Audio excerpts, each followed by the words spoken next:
gonna disagree with your favorite man, Gary Vee. No, I agree with this. Yeah. That I think there is such a thing as too much content, and exhausting your audience. It's going to depend massively on what kind of business and you are or person you are and things that you're talking about and what your audience is like. But I don't think there's much value in spamming out massive amounts of really low quality content. Yeah. That seems to be a given to me. Yeah, I think like the intent, you've got to have intention behind what you post. If you're just posting for the sake of posting, just because I need to get something out there, and you're just posting a photo or something, no one's really going to connect with. There's no human element behind it. No one's going to care. And if you keep posting that stuff, like you're going to lose followers, and it does happen. I think what Gary tries to do is he is trying to get people to stop being because probably most people's problem is that they're not posting enough, and they're afraid to post, which has that anxiety, and then they're not posting anything, which is actually worse. Which is also a bad thing. Which is worse. Yeah, if you're not posting at all, it's worse than posting too much. Like if you're not posting at all, you shouldn't even be thinking about that.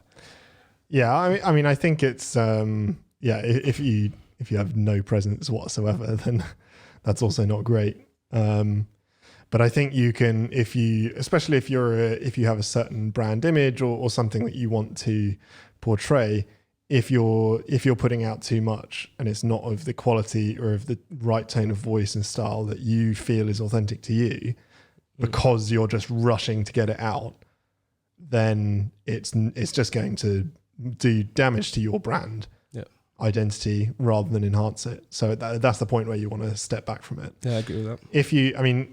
Gary Vee as an example is also, his attitude to content very much suits him and his style of business. Is frenetic. He's like marketing agency. He obviously talks a lot and everything. He's very like ADHD, high energy.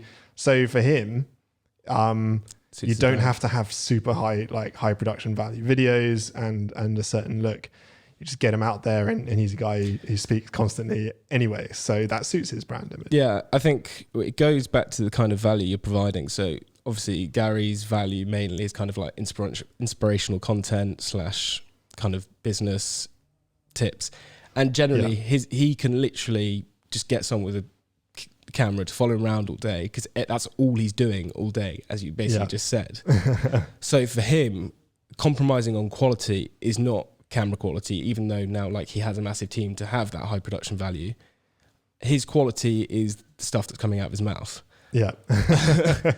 which he can say at all times, because that's all he's doing. He's doing events and he's talking to people, and that's all he's doing. He's giving advice the whole time.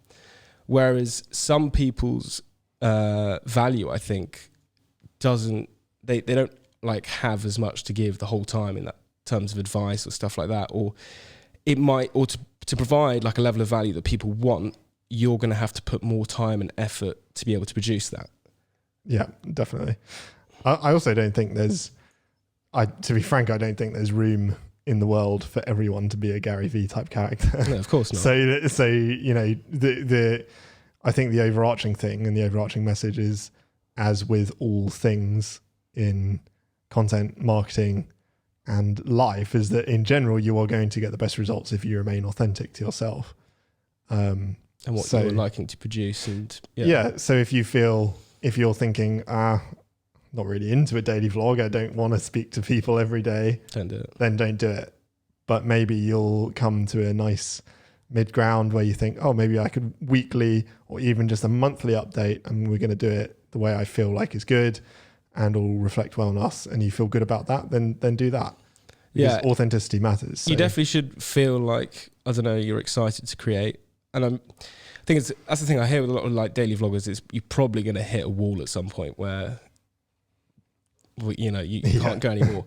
But I do feel like the people who can handle these daily vlogs are people who have that kind of ADHD personality, which, by the way, I'm not like slating that at all. I think that can be a very good thing. Oh yeah, no, it's super high energy, really Like, valuable. it can be, yeah, it can actually be a massive benefit to people. But the whole point is just trying to be self-aware of what your personality is like and how you can apply your energy to something to be like consistent in the long run. And I think that's the big point. It's like you have to be consistent at what you're doing.